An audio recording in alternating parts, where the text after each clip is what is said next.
All right, so now we're ready to continue our discussion on optimization. We're going to take a look at page 221, number 19. Find the dimensions of a right circular cylinder of maximum volume that can be inscribed in a sphere of radius 10. So the picture I have drawn, I've color coded so we can have a discussion here about labeling in just a second. But to get things rolling, it's clear that in this particular problem, it states very directly, we want to maximize the volume of a cylinder. And the volume of a cylinder would be your pi r squared h. So if we follow suit to all of the other problems we've done, we want to get this thing down to a single variable by plugging in a constraint. Okay, now we have to work a little harder on this one to figure out the constraint, but much like the first one where we had the rectangle inscribed inside the parabola, we've got this cylinder now being inscribed inside this sphere. Now, back to my labeling. The labeling that I've done is between blue and black.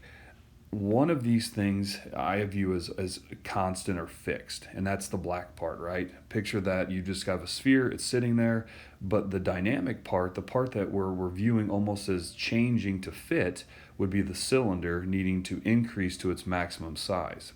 And so I've labeled everything that's quote unquote fixed in black with capital letters, and the thing that we're actually trying to study and change is the blue in lowercase letters.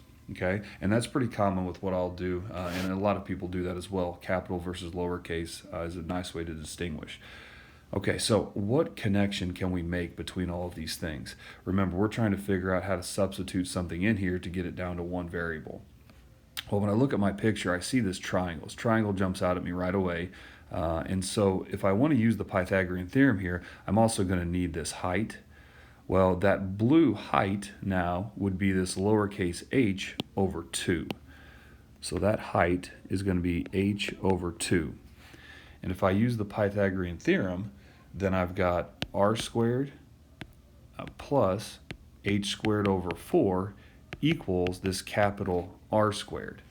But remember that R, that capital R, that's fixed. That's not moving in our problem. And so I can actually use the 10 that they give us in the problem.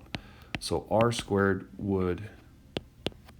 plus H squared over 4 would equal the 100. Okay? So now we can make our substitution. And in this particular problem, it makes sense to solve for R squared. That way I can plug it directly in for this guy right here. So r squared would equal 100 minus h squared over 4. And I'll come over here now and write my volume as a function of h as pi times 100 minus h squared over 4 times h. All right, so now we've got our function. We can go ahead and take the first derivative of it, set it equal to 0, and solve it. Just like we have in the past.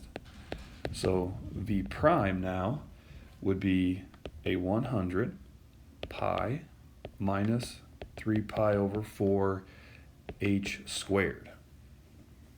And when we set this equal to 0 and solve it, we actually find out that h equals 20 over root 3. Okay? And just like the last couple problems, we'll take now this 20 over root 3. We'll plug it in right here for our h in order to find our r.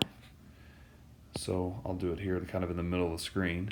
R squared would equal 100 minus 20 over root 3 squared over 4. When that simplifies down, we would get r equals 10 root 2 over root 3. So again, that gives us our h value, that gives us our r value. And so to find the actual volume, which is what they're asking us to do in the problem, we would just plug those numbers in. We have our pi, our r squared, real quick little trick here, that's r squared, there's no need to take that and square it, you've already got it in your work somewhere. So that r squared value was 200 over 3, and then times the h value of 20 over root 3. So our volume is approximately now 2418.4 centimeters cubed. Okay, So again, even though this one was a little messier in finding that constraint, it's all about finding a relationship between the things and then substituting it back in. And if you go back to the previous problems, that's exactly what we did, but we were just given it more directly.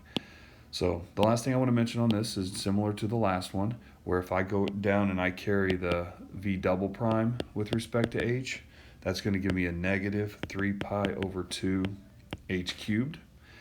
And since h is a dimension, we know it's not going to be negative, which means that our second derivative is always less than 0.